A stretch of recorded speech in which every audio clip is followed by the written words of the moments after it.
Welcome to Chief Experience Officer, Brand Experience Multimedia series that features exclusive interviews with consumer-facing goods and retail thought leaders on building superior brand experiences.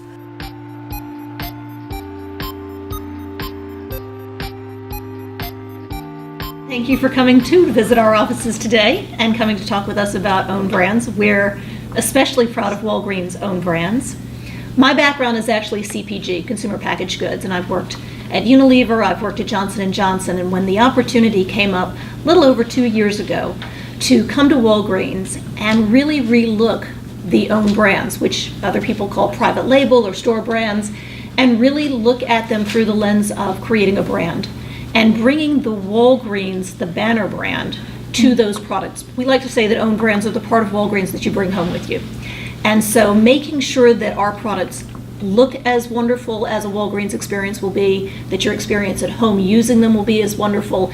It's really a matter of relooking them, whether they are under the Walgreens name, but we have other brands as well, Nice, Pet Shop, Infinitive, but making sure that as the customer encounters those, whether it's in-store or online, when they bring them home, that all of the values that we hold dear about Walgreens, you experience in home. So Walgreens is all about trust, it's all about value, it's all about accessibility, and we want to replicate that in the product brands that we bring to the customers.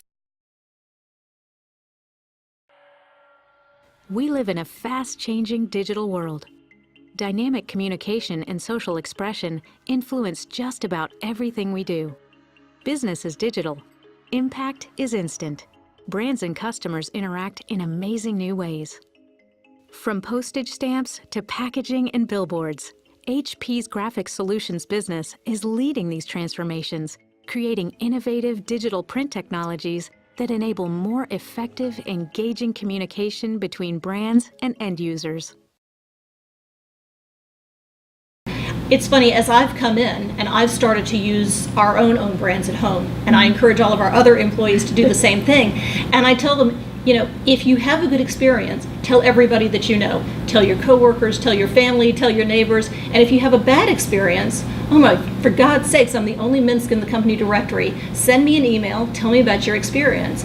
And we are literally, I can't use all 4,000, 5,000 products that we have within our own brands ranges, but me, our other team members, people from the field, people at headquarters, if everybody just gives us a flavor of what's working, what's not, we take that, we combine it certainly with all of our customer feedback, so we do have a customer hotline. We absolutely comb through that data every month to say, okay, we're getting a lot of compliments, we've gotten some concerns, we're getting a lot of questions. Where we're getting questions, do we need to provide more information on the package? What else can we be doing?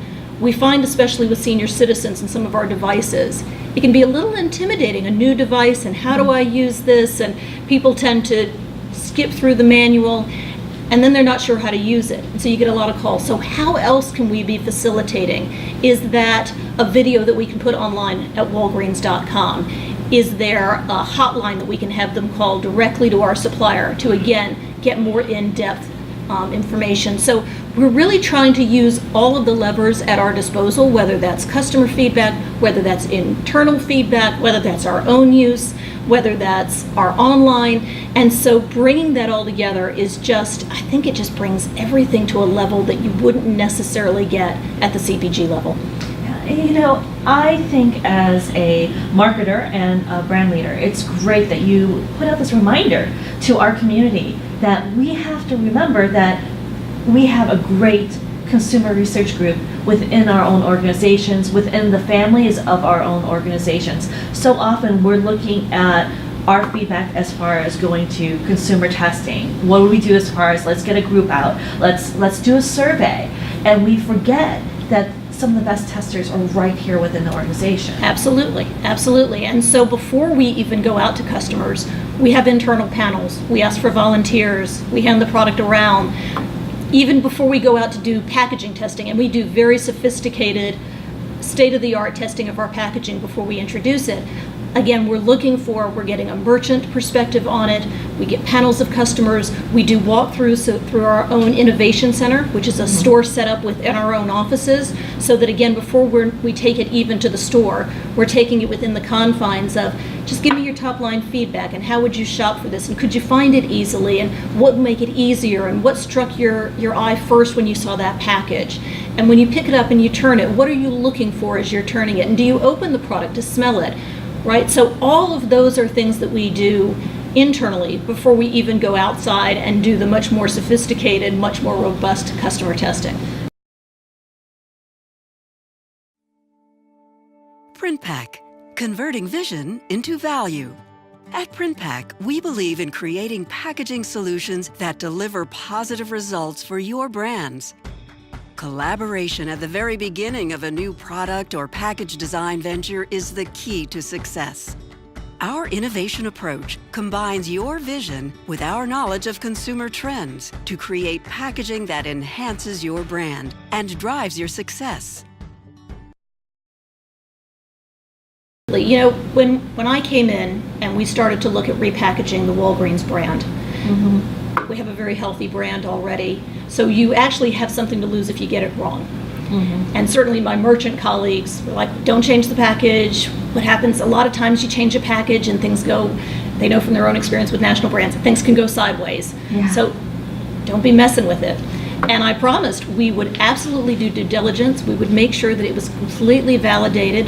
If anything, that would be additive, not subtractive. And so we really first looked at how could we improve that package. It can't just be change for change's sake. It has to be an understanding of where you are today, what's working, what's not working, and putting that into the brief so that as you develop and you start to evaluate packaging, well, what is just adding change for the sake of change and what is truly an improvement? We know with so many of our customers, they're senior citizens. So making sure that the pack copy is large enough for them to see. We actually, for our package designers, we have what we call senior glasses, and they are literally glasses that we ask them to wear that look as if, because we've got people who are 20 and 30 years old designing packaging, it literally gives them a sense as if they're looking through a 50, 60-year-old's eyes to say, if you can't see it through those glasses, they won't be able to either. And so from that standpoint, we're trying to make sure that we are addressing customers' issues, making it easier for them to read, making it easier to find. As we looked at what is credible, what helps build confidence, the pharmacist's recommendation, making sure that we're putting that on, making sure that our guarantee is very visible, making sure that directions are obvious. And so all of that gets validated through, as I said, very sophisticated, state-of-the-art, third-party. It's actually the same vendors I used when I was at Unilever and Johnson & Johnson that really get at eye tracking as well as just does this make you more interested? Is it a better value? How does it feel? Does it stand out? How long does it take you to find what you're looking for at shelf? And are we in fact, and that helps us validate, are we meeting the goals of this repackaging? As I said, it can't just be change for the sake of change. Yeah, and it's so important to have that quantitative data as well as that qualitative data, because a lot of times people don't even realize what their reactions truly are. And as you mentioned, eye tracking and heat maps are such great tools for being able to gauge shopper engagement. Absolutely, and we have a lot of internal discussions, both among ourselves and with our designers, in terms of, well, what do we want them to see? When I first came, people were all about, well, really, we don't care if they see the brand, we just want them to be able to see the product name, what the product is. And I was like, well, no, because we're here to build brands. And we have so much equity in the Walgreens name, we certainly want to make sure that that is front and center, and that we are creating true brands that people feel proud to bring into their home, that we are overcoming that stereotype of store brands must just be the same thing or not as good because it's less, and so I must be giving up something less, to get that better price. So that customers know, no, we stand behind this. We want as bold and fresh a look for our products as we want for our stores, and we want to make sure that people feel good about what they're buying, both what's inside as well as outside the package. As I've come in and as we better define what Walgreens as a retailer stands for, we want to make sure that our own brands underpin those values. So we've talked about trust, we've talked about value, we've talked about accessibility, but we also want to make sure that we're also then underlying healthful options.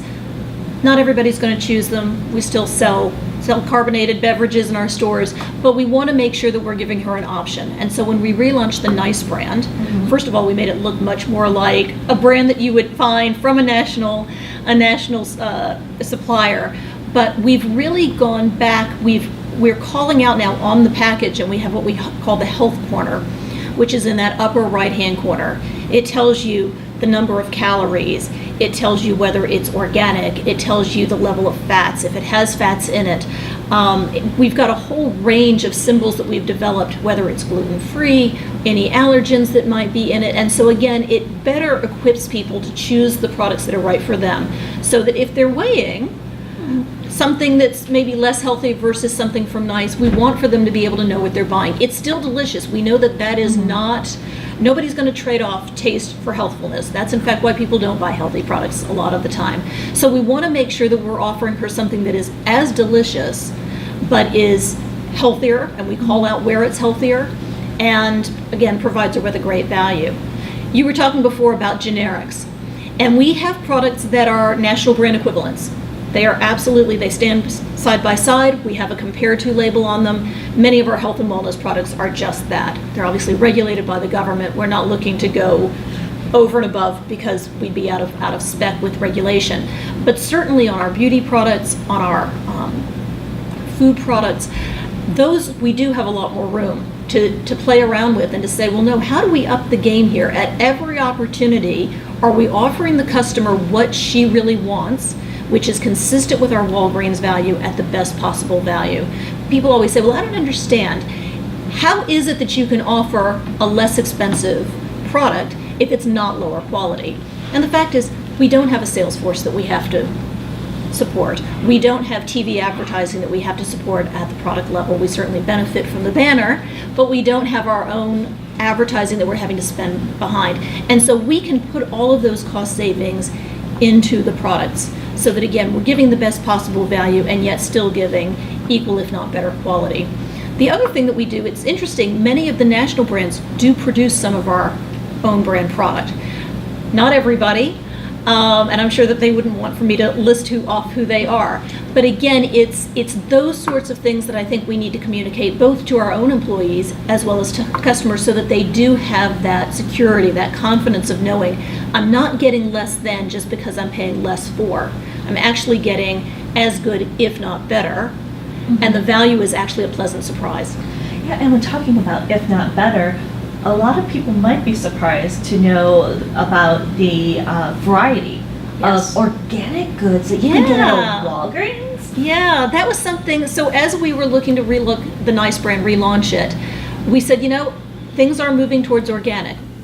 What would happen if we launched a sub-range? And we did, and it's taken off phenomenally. Certainly in snacks, I was shocked. Organic honey took off like fire. So it's been really gratifying. In fact, based on the response to the organics, we're actually looking at how we can blow that out further. I mean, obviously you go where success lies, but who knew that they were coming to Walgreens to get organic products? And so, again, perfect opportunity. We get that data, we get purchase data, we get loyalty data, and so we know what's appealing to her. We know what she's coming back to buy and on what frequency. And so it does help us to guide our product development to, again, continue to develop offerings that are right for her and her family. Yeah, definitely. Making that happy, healthy life a lot more convenient. Absolutely. And underpinning, of course, what Walgreens is all about. And an underpinning of what you're all about, because doing good has been something that has been important to you throughout your career. I've been very privileged. I've worked for 3 amazing companies. Unilever, Johnson & Johnson, and of course now Walgreens Boots Alliance. And these are companies that have missions that very much speak to me and my values, and that I'm very proud to say that I work for. So when I was at J&J, I was actually, my last 2 years there were actually in China. And just being able, so many women in China work, and so being able to breastfeed, the baby's home with the nanny, the baby's home with their mother, with the grandmother, and so being able to provide her a place where she can breastfeed, and actually a service which would then take breast milk home to the nanny back at home or the grandmother back at home, giving her the opportunity, both a private place to do that, which was fairly new in China. That was really not part of the Chinese culture in terms of giving her that privacy, giving her that option. And so creating those rooms and those options from others in China, and as I said, also then offering the delivery option so that she doesn't have to leave, because she's not going to be able to leave in the middle of the workday, and yet still have that bond. And it, of course, then enables her when she's home to have that one-on-one personal time with her child and to breastfeed, because they've been getting her breast milk all along.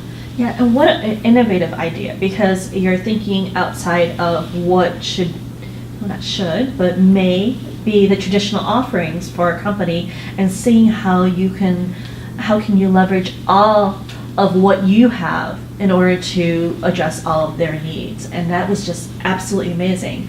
Can you give a little insight into how you were able to, the genesis of an idea like that, an idea which seems like it's not a consumer packaged goods, it's not baby shampoo. No, but as much as you want to jump directly to the product, you really need to step back and understand how people live.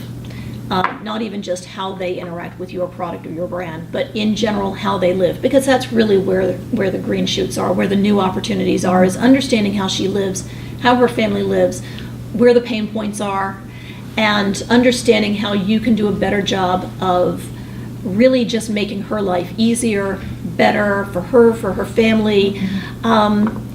We start with trends. Certainly did it at J&J and at Unilever, and here we have a global brands, a trends team as well, who track trends here in the UK, around the world, and we try to leverage those long before we get into talking about a specific product. I mean, for us, really the opportunity, and certainly in a company like Walgreens, where we have so many different levers. We have online applications that help people manage their healthcare. We have an online way to buy. We have in-store. We have beauty advisors. How do we leverage all of that? We have pharmacists. So how can we bring all of that to bear by understanding her lifestyle? Is there a way for us to connect our own brands with the pharmacist, with our online applications? We know that so many people who buy from Walgreens actually have gone onto Walgreens.com first and researched the product before they even walk into the store. And so there's so many different ways, and understanding how people do experience that omni-channel experience. It's not that everybody who goes online goes to buy online. There's so many different ways that you can leverage that. And so whether it's to do research, whether it's to do some comparison shopping, and that's why it's really important that as we increase our in-store experience, we also make sure that we're increasing that omni-channel and online experience as well. We have a store within our offices. It's a full-size Walgreens store. It is set up. We have a photo department. There's the pharmacy in back. This is not where the employees shop. This is literally set up to do nothing but see how our shelves are coming across, see where things are located, where are there opportunities. If we put a display here, is that going to be in the way? Is that convenient for somebody? Will that catch them as they're walking out? As we reset shelves, is everything where it should be? Oh, wait, that promotion is blocking this brand. We need to move that. We're trying to get a message across. If I walk down this aisle, do I get that message? We bring customers in to see if they're saying something that we're not, or vice versa, or do we think we're saying something that they're not making? So it's all about testing that out in a store and saying, gosh, what does holiday 2019 look like? Well, let's walk the stores. I can't go into a Walgreens that's servicing customers today to do that, but we have a full-size Walgreens that we can do that and really look at how people shop. Would it make sense to move things around? Is it convenient? Is it visible? Again, if it's all about trust, value, and accessibility, are we truly delivering that? In-store, online, anywhere else? Yeah, and it's about looking at that customer journey in a very specific way. We often talk about documenting the customer journey. So as marketers, we have to make sure we document the customer journey. Then we look at emulation, and then we say, okay, how do we emulate the customer journey? But the fact that you actually take it to the next level and actually have the physical customer journey become the shopper. It's an opportunity that we alone have, right? So that's another one of the advantages of working on the retail side versus on CPG is we have access to that.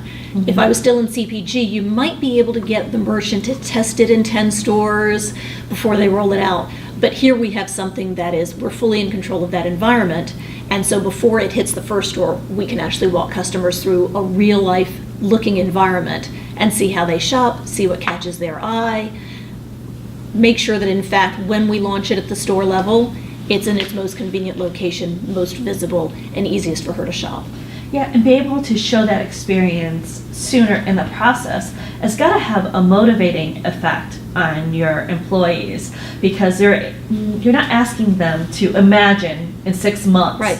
this is what the product is going to look like on shelf. It's like, okay, we're going to do it now, we're going to test it, we're going to have that reaction right now. You've been amazing about motivating, leading teams. You can lead teams, cross-departmental. You've led teams all around the world. What makes you so good at leading teams? That's very flattering.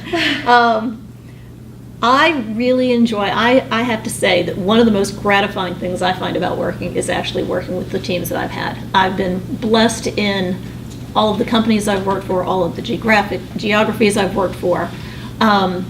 I just love my teams. And I find that, I think that leadership is a service, and I think that our job is not only to help set the direction, but it's also to make sure that we're creating meaningful work in our teams' lives. And so involving them earlier, being very transparent. I always find that people astound me with the solutions that they find. It's about empowering them to find the solution, because 9 times out of 10 they will come back with something you never would have thought of on your own, and that is so much better than anything you would have come out on your own. And so that's the power of the team. That's the power of working collaboratively across geographies, across functions. As I said, I've just been incredibly fortunate. I can't say enough good about my teams, both here and at the other companies I've worked for. Yeah, and with the companies that you've worked for and with the geographies that you've worked with, and they've been very diverse. Yes. What advice do you have for leaders on how they can manage teams, acquire talent, grow talent in these very diverse cultures? People basically are the same, though, in terms of what motivates them. Everybody comes to work, they want to make a contribution, they want to have meaningful work, they want to feel proud of the place where they work, they want to make sure that they have a contribution, they want to feel empowered. There's a social element, of course, to work, and obviously there's a paycheck at the end of it, but you can work anywhere, you could get a paycheck anywhere. And so I think it really comes down to, where do people feel involved and invested, and as if they can bring their best selves to work and do their best work. So how are they empowered? Do they have the tools? Do they have the training? Do they feel like they're part of something bigger? Are they excited by the work they're doing? For me, for somebody who's always worked in brands and in products, there's nothing more exciting than when you've been working on a brand or working on a product for months and months, if not years, and then finding it on the shelf and like, oh my God, that's mine, okay? I had everything to do with that. I wrote the pat copy. I chose the design. I read the market research. I briefed the formulation. So I think it's actually very easy in a business like ours to do that, because the results are so tangible. And you do get customer feedback. We do get customer letters and customer inquiries. And so, we read all of that and we aggregate all of that and we write back to people and we make changes to our products based on that, or we offer promotions based on their feedback or how things would be easier. So I actually find that in an industry like this, you do get that gratification in a way that you might not in a lot and others. Yeah, definitely. If we're going to work this hard for something, we want to have something that makes us feel good. Absolutely. And we all work too hard and too long to not have fun at work. And so it does have to be meaningful. It does have to be fun. If we're asking people to leave their families for 8 to 10 hours every day, gosh, we want to make it worth their whiles, and not just because of a paycheck, but because they do truly feel like they are adding to society, they're making people's lives better. Our chairman, Stefano Pacino, always says we're a force for good in the world. And so we want for everybody to feel part of that mission and know that the products that they're bringing to market are in keeping with the Walgreens promise and truly are making lives healthier and happier and better. On the subject of doing well, Yeah. we love to do great for society. We would love to make shoppers feel better. We love to improve people's lives, and we love to do all these wonderful things. But we also have shareholders. Yes. All of us have shareholders, and they expect profits.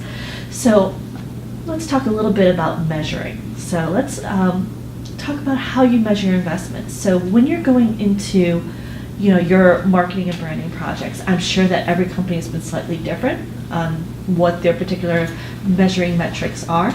But what is your personal philosophy towards measuring return on investment on marketing projects?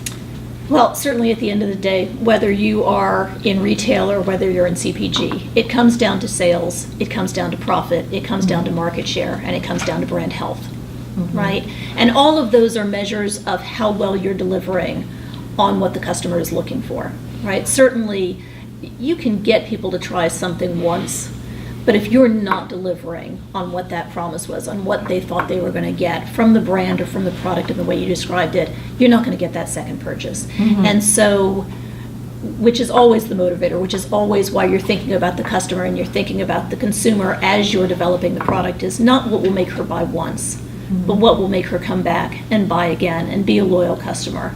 And so sales are important, profit is important, own brand happens to be very profitable. It's obviously one of the reasons why retailers introduce them, and own brand is becoming much more proliferated within the retail world. So clearly we're not the only ones who've caught on to that secret. But it is about then market share, right? I mean, so certainly there's the absolute and meeting your targets in the absolute, but then it's also about comparative. So your market share is, well, how well am I doing versus my competition in terms of being able to drive those sales? Brand health is about, as we do market our products, and a lot of our products are in store, a lot of our support is in store, but are we in fact moving the needle forward in terms of how people feel about our brands? The Walgreens brand, the Nice brand, Pet Shop brand, Infinitive brands. Are they becoming not just more aware of it, but are we moving the needle so that the values that we are truly trying to communicate, that we're doing a good job of that? Are we moving forward in that? Are we making progress? If we're not, we need to regroup and we need to think about, well, what is it in our message that's not quite communicating that? Or are we not yet investing enough to break through and make that difference? And we certainly do things, we look at return on investment both at a banner level, we also look at it on a brand level to the extent that we can really break it down. There's not a lot of things that we do strictly for our brands, and so a lot of it is borrowed equity. But also what we hope is that as we rebrand, we're also elevating the Walgreens banner equity as well, that we're making a contribution that way. Hopefully it goes both ways. They're haloing on the brand, on the product brands, and the product brands halo back on the banner. I have one customer, and that is Walgreens. So it's not a CPG company where, gee, as long as there's one retailer who's happy, I'll just focus on them and I won't worry about others.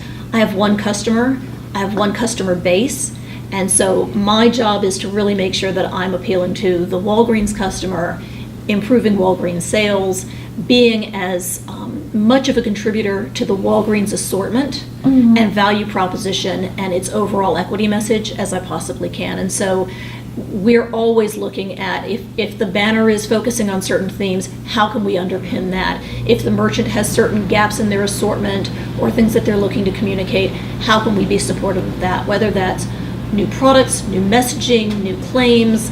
We are part of the CSR agenda in terms of certainly Walgreens as a community leader offers a lot, but we have the How to Recycle symbol on much of our packaging, and we're continuing to roll that out.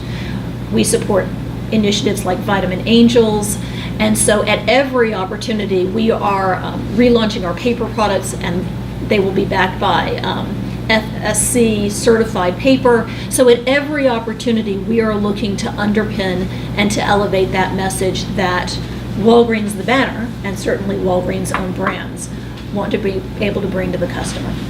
The relationship is so much closer. When I was in CPG, there was a sales force between me and the retailer, and so much of the information was filtered through them. You might go out to the retailer, you might be brought in for one or two meetings a year, usually to sell something, right? It was usually after the fact. It was not during the development process. It was, here, let me add some color commentary on what you've heard from our sales group.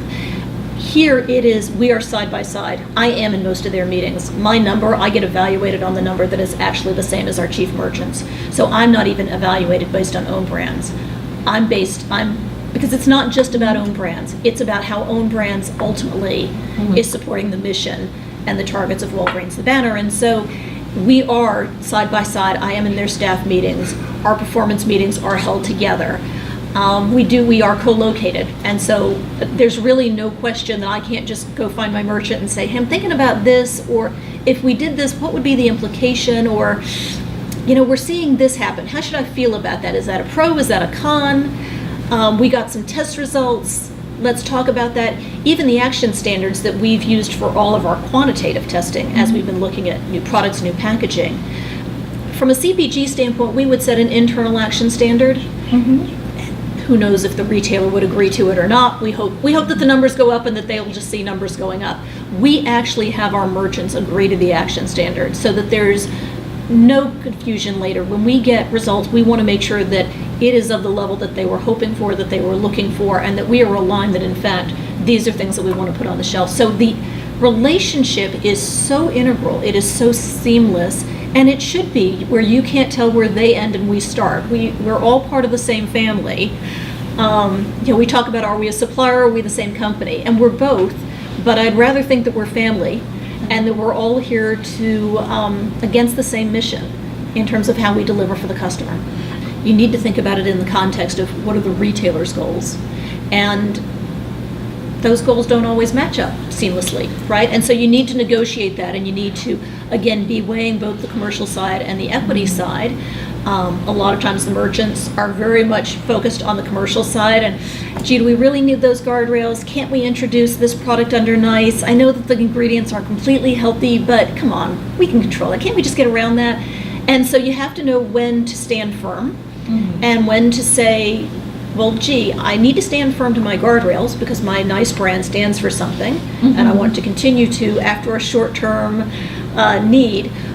But how can we deliver both on the commercial as well as the equity messaging? So it is that balance.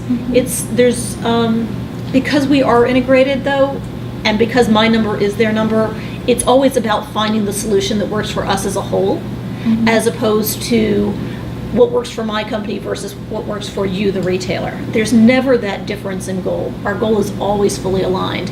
And so you have incentive to work through it, and you are working as one group. And that's not to say that there aren't tough discussions, but everybody's intent is focused on the same thing, and that is truly rewarding the Walgreens customer with the best possible product at the best possible price in the best possible environment with the right advice. I have a great team. Some of them have been with the company for almost 30 years. Some have been with the company for 3 months. And they come from a very different background from me. So when I came in, I knew that they had made the announcement within Walgreens because I watched my LinkedIn views spike as people went online to check me out, so to speak. Most of my team don't come from CPG backgrounds. I'm the anomaly largely in that. We have a couple of people that we've since recruited from CPG backgrounds, but most of my folks have either retail marketing backgrounds, product development backgrounds. I have a lot of pharmacists actually on my team, especially in the health and wellness area, which is invaluable. People who have merchant backgrounds, so people who have visual merchandising backgrounds. So that is, and really coming together as a hybrid and figuring out what was the right balance, because so much of my team before I came on board were actually doing the sourcing for their products. So they were negotiators, they were sourcing people, they were supply chain people. They didn't come from a brand perspective or a marketing perspective. And so some of it has been my learning in terms of how do you apply these skill sets in this environment. And I've had to learn that from them and my merchant partners. And hopefully what I've been able to bring is here are the questions that we need to be asking as we look through a customer's eyes or through a consumer's eyes in terms of what they're looking for. So it's not just about getting the product on shelf for the lowest possible cost. It's about how do I get it on shelf, thinking through where this fits in her life so that we make it easy for her to shop it, make it easy for her to buy it, we make it easy for her to use it, have a phenomenal experience, and want to come back and buy it all over again. And that's hopefully what we're helping to do, is to bring something that is differentiated, that she has such a delightful experience with, that she can only come back to Walgreens to buy it. It's another reason to come back to Walgreens and not to go to another retailer. Yeah. And throughout our conversation today, there is a a theme that you keep repeating? Something I don't know if you're even aware of, but it's more about seeking to ask the right questions versus seeking answers. I hear it again and again, whether you're talking about your teams, you're talking about what you do as far as doing good for society, what a company should do, a customer's journey. It's always about the questions. And that has to get me thinking that there's a bit in your personal background that led you to where you are today. So tell me a little bit about you as a person and how you as a person makes you such a great marketer. Oh, wow. So the reason that what was appealing for me about marketing and brand management specifically, when I was in high school and into college, I was actually a politics major. I was interested in why people vote the way they vote. Not just what the candidates were saying, but how they said it, the words they used, how they looked, the background behind them. So it was really a matter of less about policy and more about what inspires people to vote the way they vote. And it was a much less polarized environment at the time. But and I worked on national campaigns. I worked at the Democratic National Committee, and so I started to kind of go down that path. And then my mother pointed out, since I was not going to be the candidate, I was looking to be behind the scenes. She said, there's so much that you can't control in an environment like that. Your candidate can implode. They can express an opinion that is not at all yours. And so why people buy is actually not that different. Why they vote the way they vote is actually not that different from why they buy what they buy. And that becomes much more about consumer behavior and marketing and branding and understanding that journey. And so I actually ended up changing my major I was at a liberal arts school, I went from political science to economics and psychology because we didn't have a business major. And I did my senior thesis on the choices that people make with the budgets that they have, which is a bit of psychology and a bit of economics, and went to business school really with my head already in I think this is it. I had worked in an ad agency for a time and didn't feel the same sort of ownership that I knew that I would get if I was working on the business itself, on the brand itself. And so I said, I don't really want to be a support function. I want to own the brand. I want to own the products. And gosh, that was so long ago, and I was lucky that I was right. But it really, I think it really did start from just being curious about why people make the choices that they do. And whether that is why they vote the way they vote, or where they shop, or why they buy what they buy.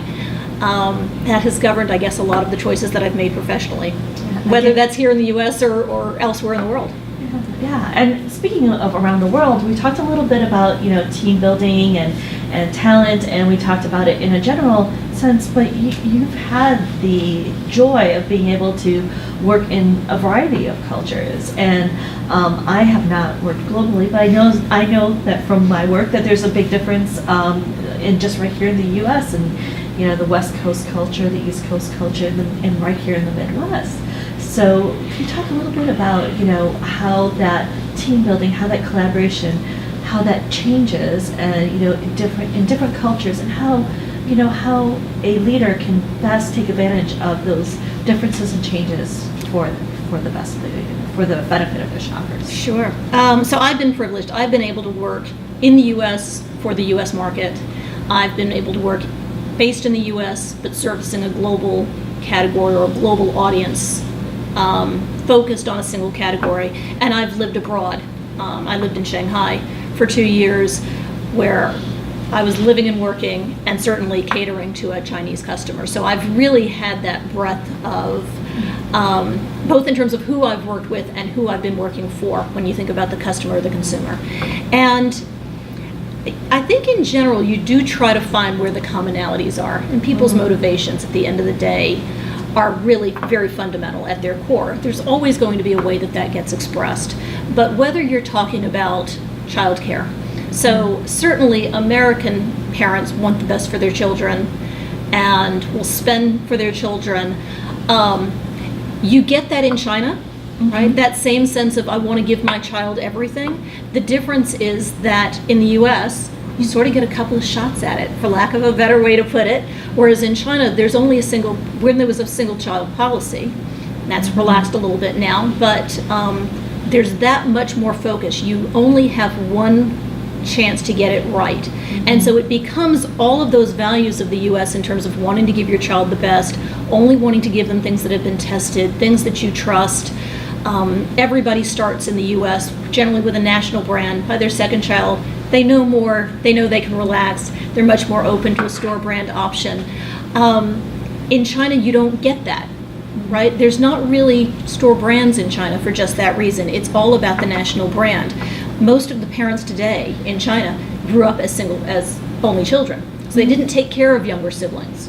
So there's two parents, two sets of grandparents, and chances are a nanny, all of whom are focused on this one child, and that's a lot more pressure. And so the products need to lead up to that, and how you market those products is different from the way that you would market it in the US, where there's a little bit less pressure, right? It's less intimidating, because people, chances are you have had siblings, you've babysat as a kid, and so there's less pressure. You come to the market, you come to parenthood armed better. It's not as much of a black box, I think, as it is in China. So it's understanding that the same values of, I want to give my child the best, I want them to have the best possible future, and I know that that starts in infancy. That's true no matter where you're talking in the world. How that gets deployed, how that gets executed, how that gets expressed is very different. And that brings us to this idea of diversity in thought. How important is diversity in thought to coming to the best solution possible for your shoppers?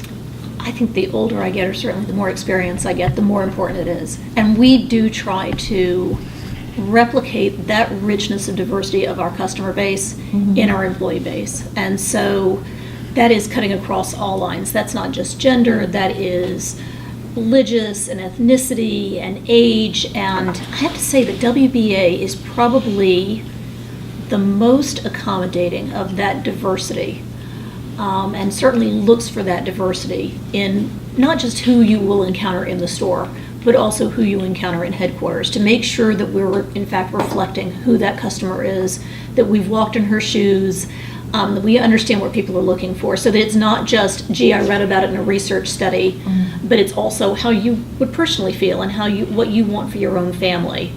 And so it's incredibly important. We do that all the time, and where we think, I mean, we're always thinking as we develop slates for new positions.